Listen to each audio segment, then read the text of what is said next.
welcome back to They Did What? Your source of the internet's craziest, most entertaining stories, where I go over them, analyze them, and most certainly make fun of them. Today I'm going to go over a story. It's definitely a little different, sent over to me to the SSM channel, and a guy looking for my advice given his crazy situation. This is a guy who's 40 years old, and for 35 years, or longer actually, he's had this feud with this dude he grew up with. Literally starting off in preschool with this tit-for-tat thing going with him of always trying to one-up each other and get revenge with each other and fist fights and stuff, leading into their adult years in college and all. And where, let me tell you, it gets really out of hand with this one guy's girlfriend and then wife.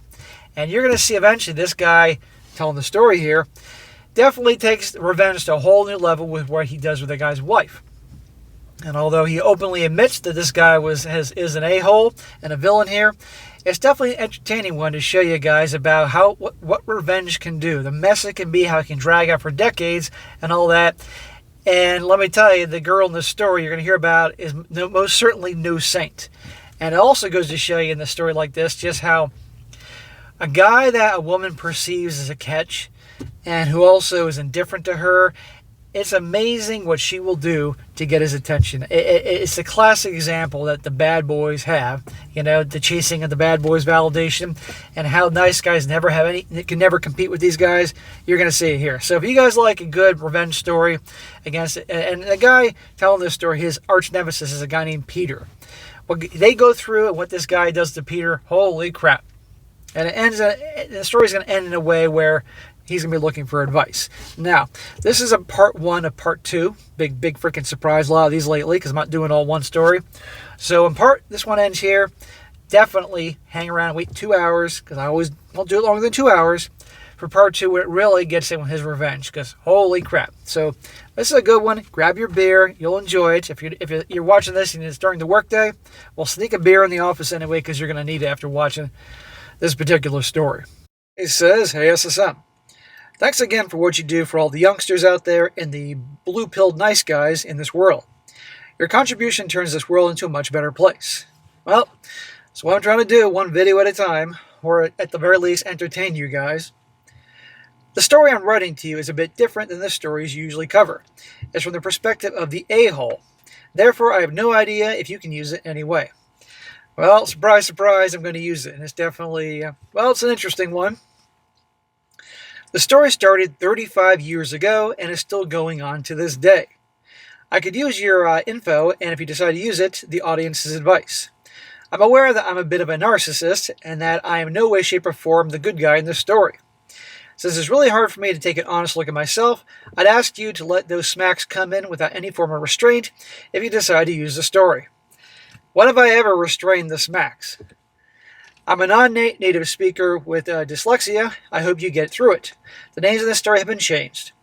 Well, bro, yes, you definitely are the a-hole in so many ways in the story, but also so is the guy on so many fronts that you have the beef with. Your 35-year-old, battle with this guy. He says, how it escalated. You can call me Jack. I'm 39 years old from a small town of a Central European country. When I was 18 years old, both my parents, my best friend, and my brother died in a car crash on their way to pick me up. Oh my God. Dude, I am so sorry. Everyone? From that moment on, I was the captain of my ship. Officially, my uncle should by law have taken me in until I was 21 years old. But because he was a drunk, I only saw him when he ran out of beer, or to convince me to lend him money that I got from my parents.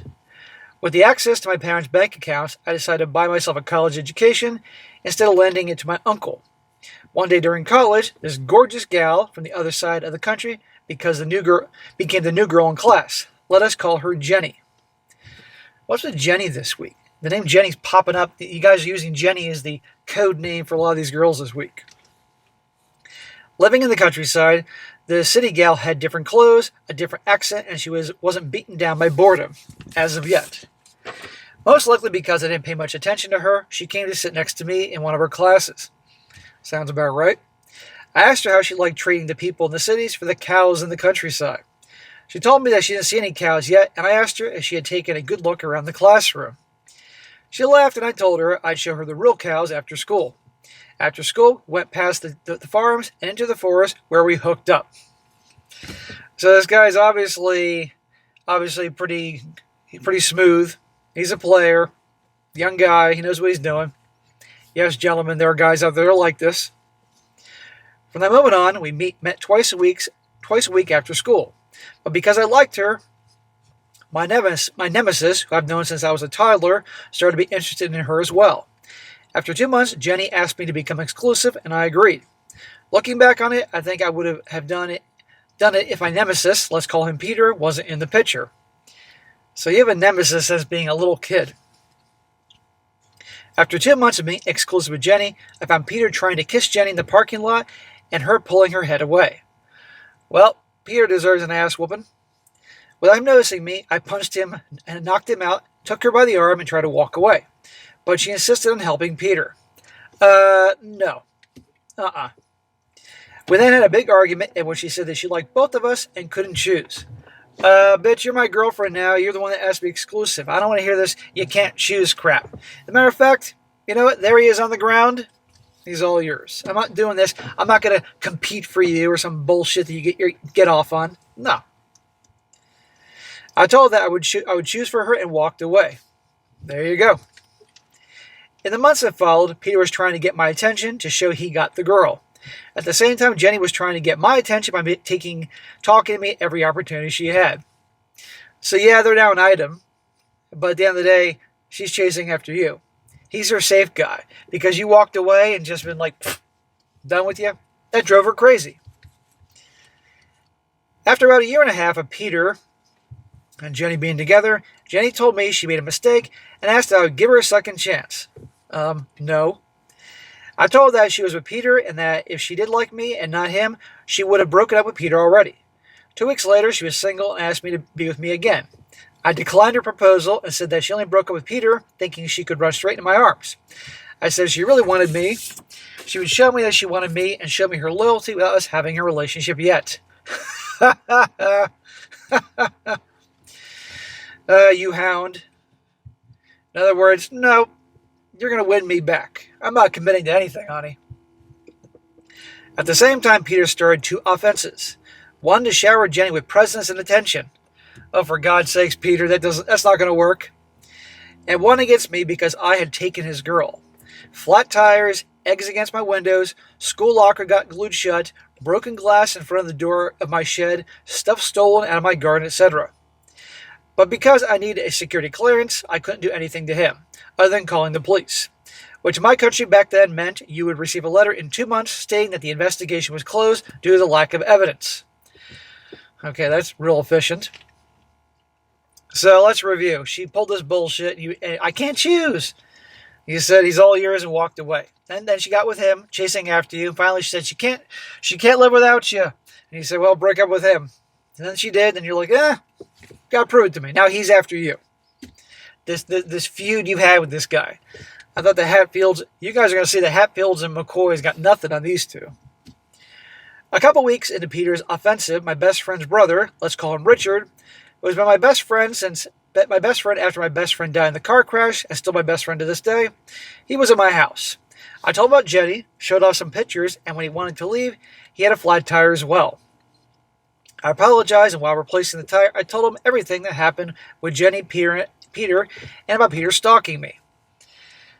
You know, all you have to do is probably like camp outside at night and just wait around for Peter to show up and, handle things accordingly. My friend then tapped me on the shoulder, and when I turned my head, he slapped me in the face. He said it was an insult I didn't tell him sooner, knowing what his profession was. Richard used to be a policeman, but since he thought it didn't pay well enough, he applied for a private investigator job and went to college for it in a different city. He went to college to be a PI, so he was a cop, and then okay. He said that I knew he could fix my problem, and that my biggest problem wasn't Peter, but that I wanted to do everything alone. He asked me to tell everything about Peter, and then he said he would see what he could do. Well, that's a good, loyal friend. And not to mention, now he has a personal interest in this story because that dude slashed his tires. Richard was allowed to take the case pro bono as a trainee project, and within a week, there were more cameras than birds around my residence. About a month later, on a Thursday night, Jenny had asked to become exclusive again. like for the sixth time. And I refused again. They're like, yeah, babe, you gotta suck a little harder next time. You gotta do this, you gotta do that, and maybe we can talk about an exclusive.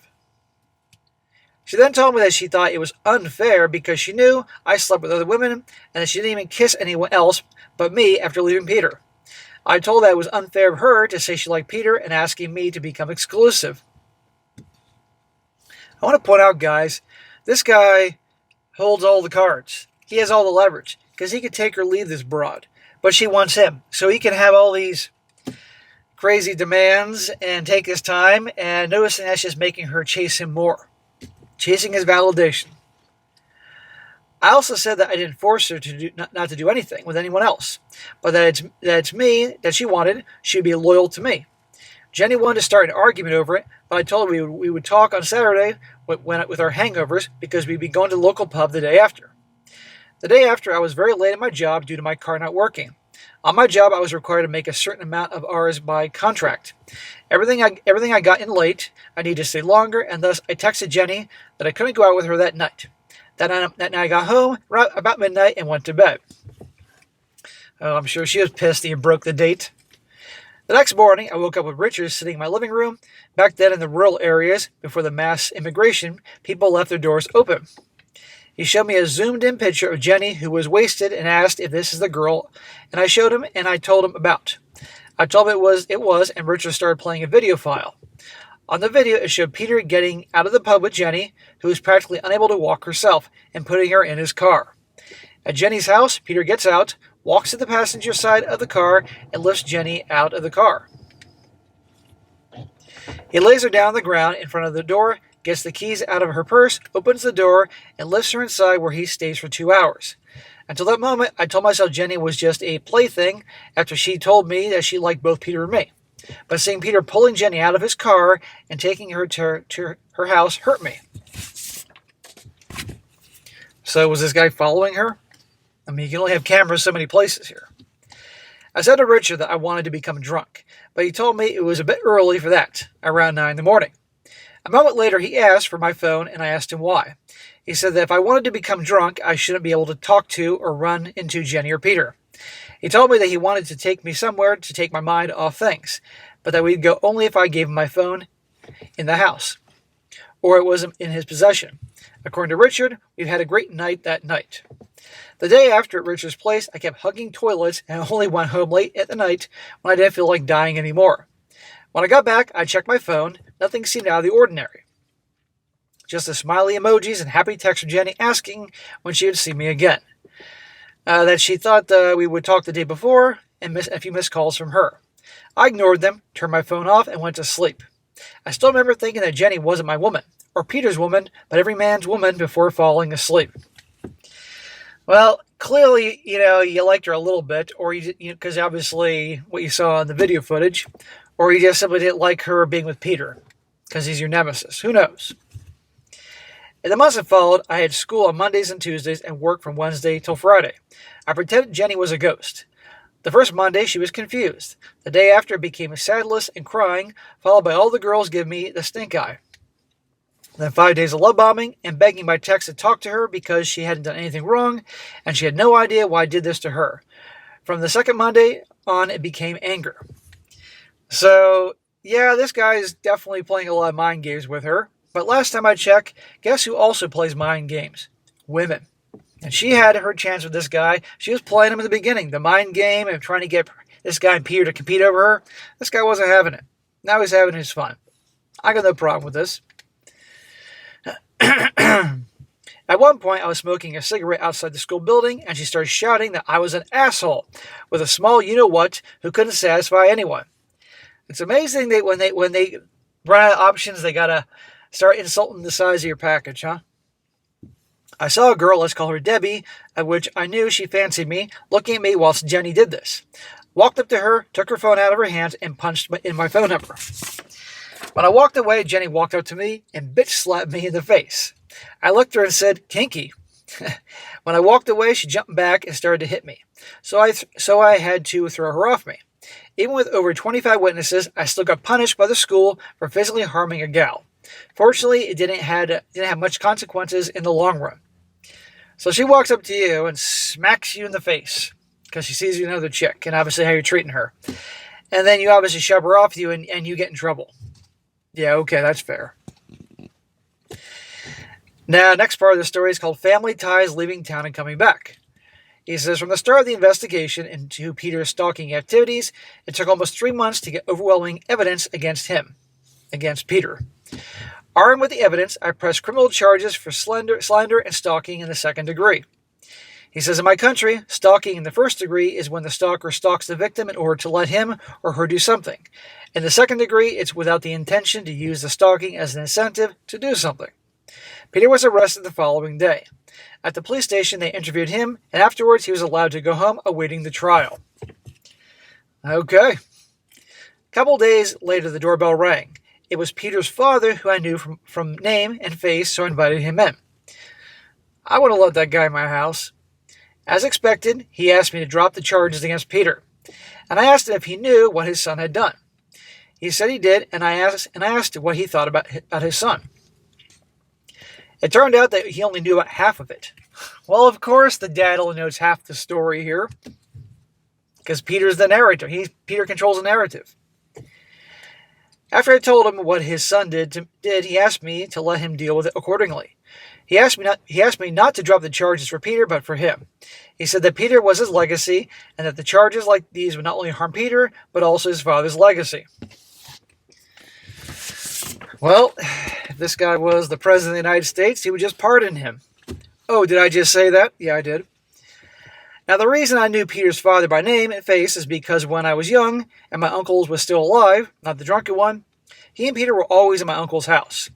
When I became older, and my uncle had passed away, my father had told me about Peter's father. My uncle used to be a very successful businessman, way before I was born, and see that anything he touched turned to gold. Everyone wanted to be around my uncle, but when everything went sideways, no one wanted to be associated with my uncle anymore. That sounds like human nature to me. It doesn't make a difference whether you live in Europe or here in the United States. When you're successful, everybody wants to be your friend and hang out with you. But when things go sideways, nobody knows you. Peter's father was the only one who had helped him and kept doing business with him, helping my uncle get back on his feet. Thus, the good quality of life my nieces and nephews had, education, holidays, trips, you name it, had only been possible because of Peter's dad. I told Peter's father that I would most likely drop the charges, but I had to think about it. Later, on the advice of my attorney, we signed a document with the attorney and a notary as witnesses. The document stated what happened, what Peter had to pay for damages that he caused, and that if he ever did anything again, I would get 50,000 euros for each count. Whoa! This included slander, stalking by the third party, etc., etc. In return, I dropped all the charges. Well, believe me, a lot of people wouldn't have. But you're doing this only because Peter's dad was a good guy and helped out your uncle.